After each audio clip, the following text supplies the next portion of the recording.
Hello दोस्तों, मैं अनुराग चतुर्वेदी फिर अपने अगले वीडियो के साथ हाजिर हूँ। आज कैलेंडर के बारे में बताने जा रहा हूँ कि किसी महीने में किसी तारीख को किस सन में कौन सा दिन पड़ेगा। ये आपको आसानी से निकाल सकते हैं। कैसे निकालेंगे इसको देखिए। पहले हम दिन जानते हैं। दिन कहाँ से शुरू होता है?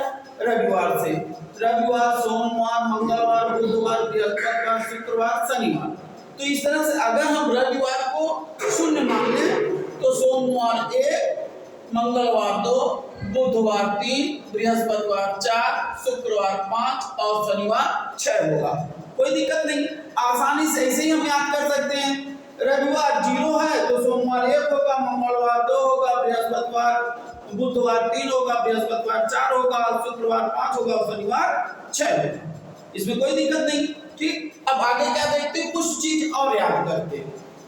सामान्य वर्ष अगर होगा तो जो दिन बताया जाए उससे एक दिन आगे होगा, जिसको विषम गिनती कहते हैं, विषम दिन कहते हैं। एक दिन आगे होगा।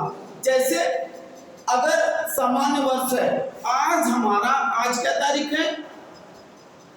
आज है 16 अप्रैल।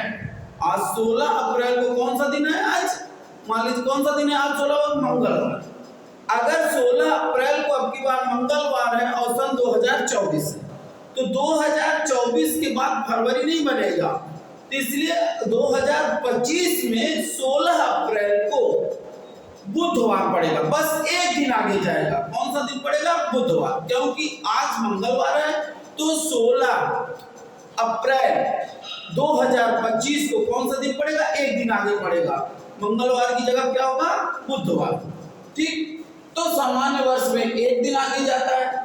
लीप वर्ष अगर होगा, मान लीजिए इसको हम 2024 लीप वर्ष है। लीप वर्ष है मतलब अधिवर्ष है, लीप ईयर जिसको कहते हैं।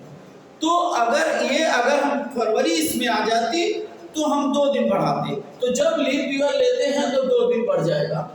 100 वर्ष में 5 दिन बढ़ता है, 200 वर्ष में 3 दिन बढ़ता है, 300 वर्ष में 1 दिन बढ़ता है। याद करेंगे, 100 वर्ष में 5 दिन, 200 वर्ष में 3 दिन, 300 वर्ष में 1 दिन और 400 वर्ष में 1 दिन भी नहीं।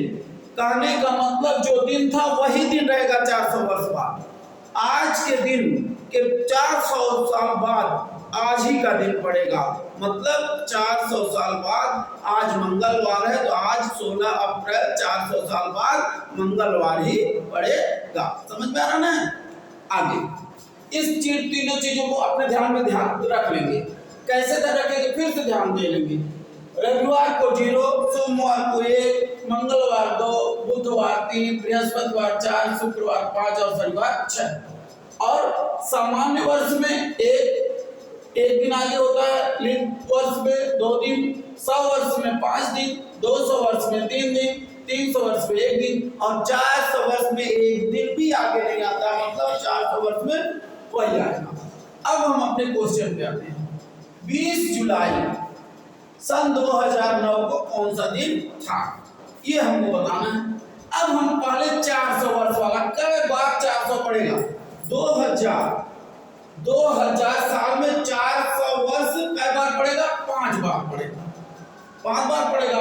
तो यानी कि 400 साल में जब 0 दिन होगा तो 2000 साल में कितना होगा? 0 दिन बढ़ेगा, 1 दिन भी नहीं बढ़ेगा। अब इसके बाद क्या बचा? ये 2009वां साल तो चलेगा जुलाई में, 2009वां साल चलेगा, यानी कि 2008 तक लेंगे तो 8 वर्ष, 2000 वर्ष ये हो जाएगा, 8 वर्ष और लेंगे। 8 वर्ष में 2 बार लीप ईयर पड़ेगा, क्योंकि 4 साल में 1 बार लीप ईयर पड़ता है। लीप ईयर का 4 वर्ष में 1 बार, 8 वर्ष में 2 बार। तो एक लीप ईयर में 2 दिन भी सम होता है, तो 2 बार पड़ेगा तो 2 गुणे 2 होगा, 2 गुणे 2। उसके बाद प्लस, अब उसके बाद क्या होता है? जब 2 वर्ष निकाल लेंगे लीप ईयर का तो 8 वर्ष में 6 वर्ष पड़ा रह जाएगा और 6 वर्ष में जब समान वर्ष होगा तो 1 दिन आगे जाता है। 1 दिन आगे जाएगा तो 6 गुणे 1 हो जाएगा। अब इसके बाद जनवरी आएगी, 2009 की जनवरी आएगी। जनवरी में 31 दिन होता है और 31 दिन जनवरी का जब होगा तो 7 चौक 28 होता है। मतलब 7 से काटे बाद 3 दिन एक्स्ट्रा होगा। फरवरी में 28 दिन होता है, 7 चौक 28 होता है, इसलिए कुछ नहीं बचेगा, 0 होगा। मार्च में भी 31 दिन होता है तो 3 दिन एक्स्ट्रा होगा, 7 चौक 28, 3 31 होगा, इसलिए 3 होगा। अप्रैल में 30 दिन होता है तो 7 चौक 28, 2 30 होगा। मई में 31 दिन होता है इसलिए 3 होगा। जून में 30 दिन होता है इसलिए 2 होगा। और जुलाई में 20 का है, 20 जुलाई को दिन बताना है तो 20 जुलाई में 7 दूनी 14 हो जाएगा, 14 खत्म कर देंगे, 6 बचेगा। अब इसको जोड़ेंगे, ये हो गया 0, 2 दूनी 4, 6 का 9, 6, 3, फिर 3, फिर 2, फिर 3, फिर 2 और 6। जब इसको जोड़ लेंगे 6 4 10, 3 13, 14 15 16 17 18 19 20 21 22 23, 6 29। जब हमको पता हो गया 29 में, अब 29 तो 7 से फिर भाग देना होगा क्योंकि 7 से बड़ा है, तो 7 चौक 28 हो जाएगा। 4 तो पूरा जाएगा लेकिन बचेगा क्या शेष? 1। शेष क्या बच गया? 1। तो 1 कौन सा दिन पड़ता है? 1 अगर आ गया विषम तो कौन सा दिन पड़ेगा? सोमवार।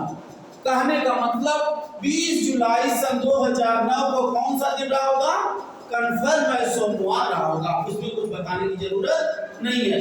इसी तरह से हम कभी भी किसी भी ईयर का मतलब हम बता सकते हैं कि किस तारीख को कौन सा दिन पड़ा।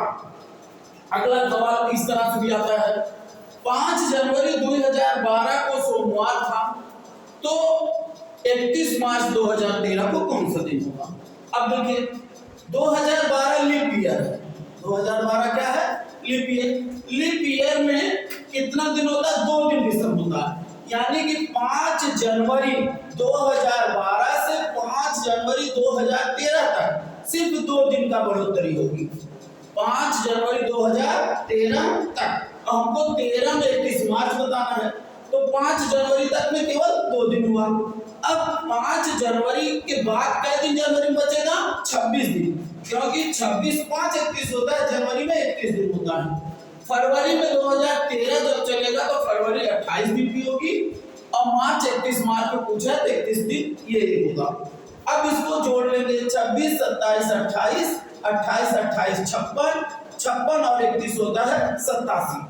जब 87 में भाग दे देंगे ना तो 87 में भाग देने पे 7 × 7 होगा और ये बचेगा 17 और 7 दूनी 14, क्या बचा?